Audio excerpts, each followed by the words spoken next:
बच्चों आज हम एक्सरसाइज 7.3 का क्वेश्चन नंबर 3 करेंगे। इसमें कह रहे हैं एक स्कूटर खरीदा गया है जिसकी प्राइस था इतने का, ठीक है, इतने का प्राइस उसने खरीदा इतने में स्कूटर 42,000 में। इट्स वैल्यू डेप्रिसिएटेड, तो उसकी वैल्यू जो डेप्रिसिएट होना, डेप्रिसिएट का मतलब कम हो रही है, at the rate of 8% per annum, मतलब हर साल जो है उसकी वैल्यू जो है वो 8% कम हो रही है। कम क्यों हो रही है? क्योंकि कोई चीज हम लाते हैं, हम यूज करते हैं तो रखे रखे या यूज करते हुए उसकी वैल्यू कम होती है, ठीक है। Find its value after 1 year, तो उसकी वैल्यू निकाली है, स्कूटर की वैल्यू 1 साल बाद कितनी होगी। तो स्कूटर की वैल्यू ऑफ कोर्स कम होगी। प्राइस ऑफ द स्कूटर शुरू में 42,000 है, रेट ऑफ डेप्रिसिएशन क्या है 8% से जो वैल्यू है वो हर साल कम हो रही है, हर साल। तो हमने निकाल लिया, पहले 42,000 का 8% निकाला, 42,000 का 8% निकाला हमने, ठीक है। तो वैल्यू कितनी कम हो रही है, पहले 2 जीरो से 2 जीरो काट दी, 420 को 8 से मल्टीप्लाई किया, 3,360 आया, ठीक है।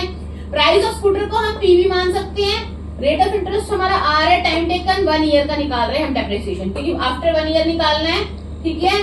तो निकाल लिया हमने। फिर उसके बाद deduction in the value scooter after 1 year, 1 साल बाद डेप्रिसिएशन कितनी होगी, 1 साल का ही निकालना है, इसलिए हमने सिंपल तरीके से भी निकाल लिया, ठीक है। अगर 2 साल का निकालना होता तो वो कंपाउंड इंटरेस्ट के तरीके से निकालते हैं, ठीक है। 3,360 आ गया, 1 साल बाद जो है वैल्यू कितनी कम होगी। तो शुरू में कितनी थी 42,000 और 1 साल बाद 3,360 कम हो रही है, तो माइनस कर दिया हमने, तो हमारा आंसर आ गया 38,640, ठीक है। मतलब 1 साल बाद जो स्कूटर की वैल्यू है वो रह जाएगी 38,640 रुपीज, और पहले कितनी थी 42,000, ठीक है। That's it.